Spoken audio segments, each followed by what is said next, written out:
She asked me to be her fake girlfriend. I said yes and caught real feelings. I should have known I was in trouble the moment Zoe walked into my dorm room with that look on her face. You know, the one part desperation, part mischief, like she was about to ask me to help her hide a body or steal the dean's car. I need a favor, she said, closing the door behind her and leaning against it like she was barricading us in. I didn't even look up from my textbook. If this is about covering for you while you sneak out to see that guy from your chemistry lab again, the answer is still no. I'm not getting written up because you can't control your hormones. It's not about Derek, she said, and something in her tone made me finally look at her. Derek and I broke up last week. Oh. I set down my highlighter. I'm sorry. Are you okay? Zoe shrugged, but I could see the hurt she was trying to hide. I'm fine. Better than fine, actually. Turns out he was cheating on me with his study group partner for like 3 months. Zoe, that's awful. Which brings me to why I'm here. She pushed off from the door and started pacing around my tiny single room, stepping over the pile of laundry I'd been ignoring for a week. My parents are coming to visit this weekend for Parents' Day. I waited for her to continue, but she just kept pacing, chewing on her bottom lip like she did when she was nervous. Okay, and I may have told them that I was still dating Derek. And that they'd get to meet him. I blinked. Zoe. I know. But they were so happy when I told them about him. They kept going on about how nice it was that I was dating such a stable, pre-med boy and how proud they were that I was finally settling down with someone serious. So tell them you broke up. She stopped pacing and turned to face me, and that's when I saw the real panic in her eyes. I can't. You don't understand. My parents have been on my case about my lifestyle choices since I came out to them junior year of high school. They barely tolerated it when I dated girls, kept insisting it was just a phase. When I started dating Derek, they were so relieved. They think I'm normal now. My heart squeezed. I'd known Zoe since freshman year, but she rarely talked about her family. Now I understood why. That's not fair to you, I said softly. I know. But this weekend isn't about being fair. It's about getting through 48 hours without my mother asking me if I've seen the light yet or my father suggesting I transfer to a school with better moral guidance. She sat down on my bed, shoulders slumping. I just need someone to pretend to be Derek for one weekend. Someone they'll approve of. Someone safe and normal and straight, I finished. Yeah. I studied her face, seeing the exhaustion beneath the panic. Zoe was usually this unstoppable force of energy and confidence. Seeing her like this made something protective flare up in my chest. What exactly are you asking me to do? Her head snapped up, hope flickering in her eyes. Could you maybe pretend to be my girlfriend? Just for the weekend? I know it's crazy, but you're the only person I trust enough to ask, and you're exactly the kind of person they'd want me to be with. You're studying business, you're responsible, you don't have any visible tattoos or piercings. Gee, thanks for the glowing review. I'm serious, Em. You're perfect for this. They'd love you. I felt heat creep up my neck. Zoe, I'm not. I mean, I've never. I know you're straight. That's what makes this perfect. There's no weird romantic tension to navigate. It's just acting. Like a really intense theater exercise. She grabbed my hands, and I tried to ignore the way my pulse jumped at the contact. Please, Em. I'm desperate here. I'll owe you forever. I'll do your laundry for a month. I'll write your next English paper. I'll literally pay you. You don't have to pay me, I said quickly. It's just, won't they think it's weird that they've never heard of me before? I'll tell them we just started dating. That I wanted to be sure before I introduced you to them. Her grip on my hands tightened. Will you do it? I should have said no. Should have told her to just be honest with her parents, that living a lie wasn't worth it, that I had my own life to worry about. But looking at her face, seeing how badly she needed this. Okay, I heard myself say. I'll do it. The relief that washed over her features was instant and overwhelming. She threw her arms around me, pulling me into a hug that lasted just a beat too long. "Thank you," she whispered against my ear. "You're literally saving my life." When she pulled back, her face was so close to mine that I could see the flecks of gold in her green eyes.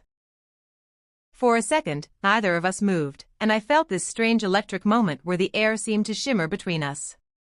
Then she blinked and stepped back, and the moment was gone. "So," she said, clearing her throat, "we should probably figure out our story. How we met, how long we've been together, that kind of thing." "Right. Our story." We spent the next 2 hours crafting an elaborate backstory. We'd met in the library during finals week last semester. I'd been stressed about my accounting exam, and she'd offered to help me study. We'd started talking, discovered we had a lot in common, began hanging out more and more until one day we realized we had feelings for each other. "Keep it simple," Zoe advised. "The more details we have, the easier it is to contradict ourselves." "Got it. Simple." I paused. "What about physical stuff? I mean, they're going to expect us to act like a couple, right?" Zoe's cheeks turned pink. "We'll keep it to a minimum. Hold hands occasionally, maybe sit close together. Nothing too intimate." "Right. Nothing too intimate." But even as I said it, I found myself wondering what it would feel like to hold Zoe's hand for real, to have a legitimate reason to touch her, to be close to her. Which was weird, because I'd never thought about Zoe like that before. Had I? The next few days passed in a blur of preparation. Zoe briefed me on her family. Her mother Linda was a real estate agent who believed in traditional values. Her father Robert was a banker who thought college was for finding a husband and getting a degree, in that order. She had a younger brother named Tyler who was apparently the golden child, studying engineering and dating his high school sweetheart. "They're not bad people," Zoe insisted as we walked across campus Thursday evening. "They're just set in their ways. They love me, but they love their idea of who I should be more. That must be exhausting." "It is. But it's easier than fighting them all the time." I wanted to argue with that, to tell her that she deserved better, that she shouldn't have to hide who she was for anyone. But I could see the weight she was carrying, and I didn't want to add to it. Friday afternoon, we met in my room to get ready. Zoe had brought over some of her clothes for me to borrow, something that says responsible future daughter-in-law, but not boring accountant. We settled on dark jeans and a soft blue sweater that she said brought out my eyes. "You look perfect," she said, stepping back to assess me. "They're going to love you. What if I mess this up? What if I say the wrong thing, or I'm weird around them, or am?" She placed her hands on my shoulders, steadying me. "You're going to be fine. You're smart and kind and funny. Just be yourself." "Myself, but dating you." "Right. Myself, but dating me." We stared at each other for a moment, and I felt that electric feeling again, like the air was charged with something I couldn't name. "We should practice," Zoe said suddenly. "Practice what?" "Being couple Y. So it looks natural." Before I could respond, she stepped closer and took my hand, intertwining our fingers. Her hand was smaller than mine, softer, and I was surprised by how right it felt. "How does that feel?" she asked. "Good," I said, my voice coming out rougher than expected. "Natural." She smiled, and I felt something flutter in my chest. "What about this?" She moved closer, until we were standing the way couples do, her free hand coming up to rest on my arm. I swallowed hard. "Also good. And if we need to really sell it." She rose up on her toes, bringing her face close to mine. Not close enough to kiss, but close enough that I could feel her breath on my lips. My heart was racing so fast I was sure she could hear it. "That works too," I managed. We stayed like that for a long moment, and I found myself studying her face in a way I never had before. The curve of her lips, the way her eyelashes cast shadows on her cheeks, the tiny scar near her eyebrow from when she'd fallen off her bike in middle school. She was beautiful. I'd always known that, objectively, but now it hit me like a physical force. A knock on my door broke the spell, and we sprang apart like we'd been caught doing something we shouldn't. You in there? It was my roommate Sarah, back from class. Yeah, just a second. I called, then looked at Zoe. Ready for this? She nodded, but I could see the nerves in her eyes. Her parents arrived at 6, pulling up to the dormitory in a spotless silver sedan. I watched from my window as they got out, her mother perfectly put together in a pantsuit and pearls, her father tall and stern-looking in khakis and a polo shirt. Showtime, Zoe murmured, taking my hand.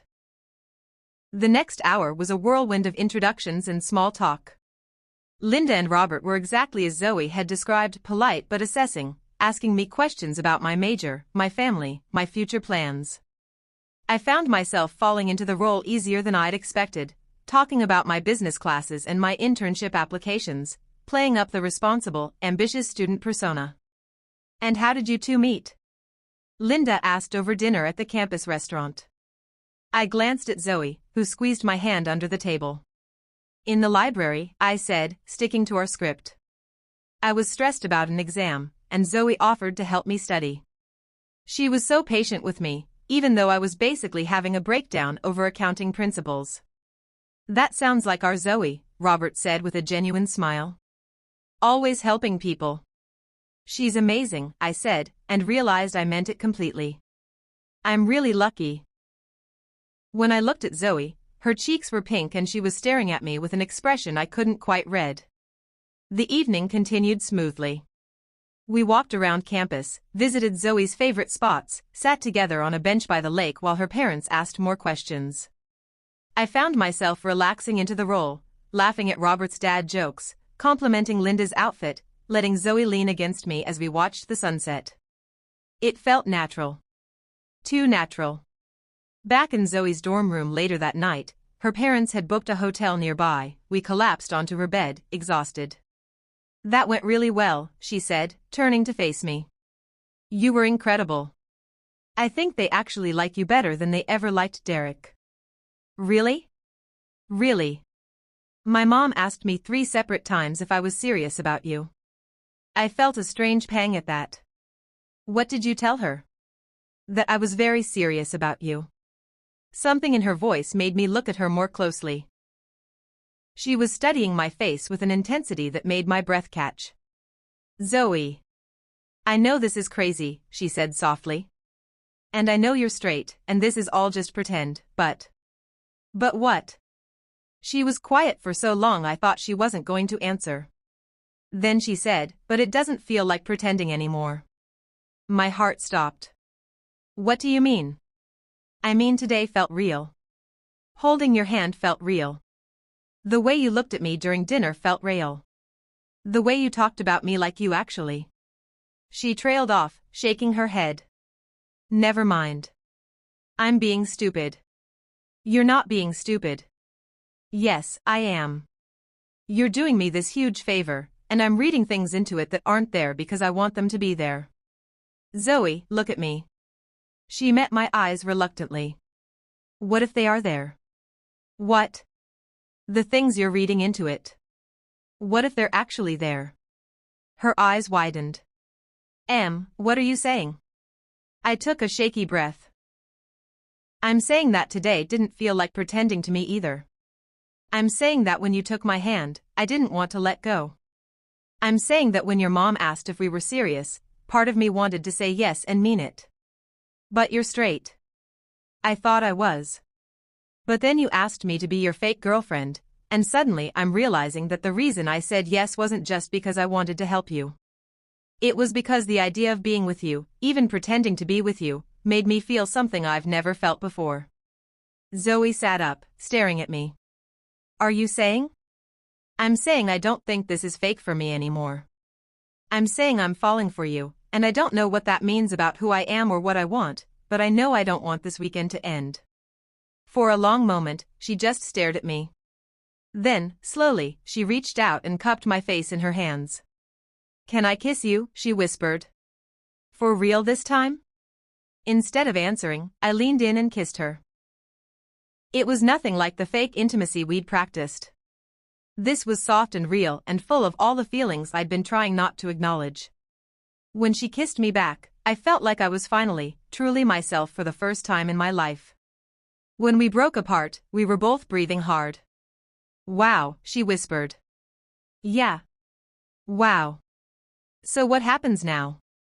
I looked into her eyes, these beautiful green eyes that I wanted to wake up looking into every morning.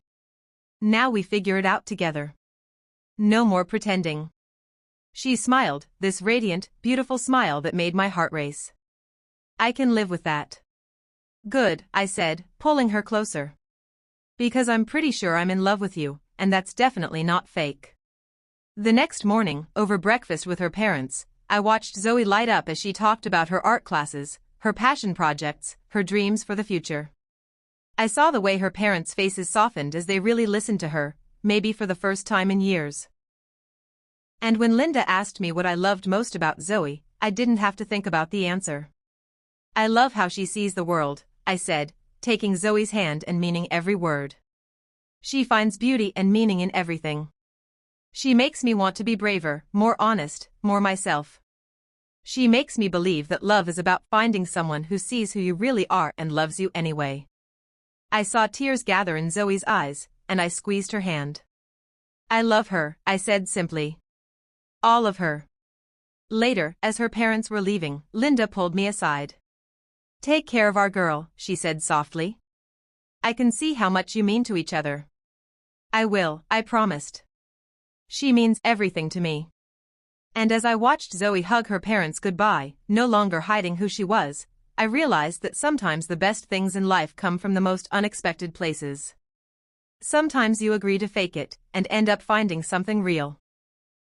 Sometimes you think you know who you are, and then someone comes along and shows you there's so much more to discover. Sometimes love doesn't look like what you expected. But that doesn't make it any less true.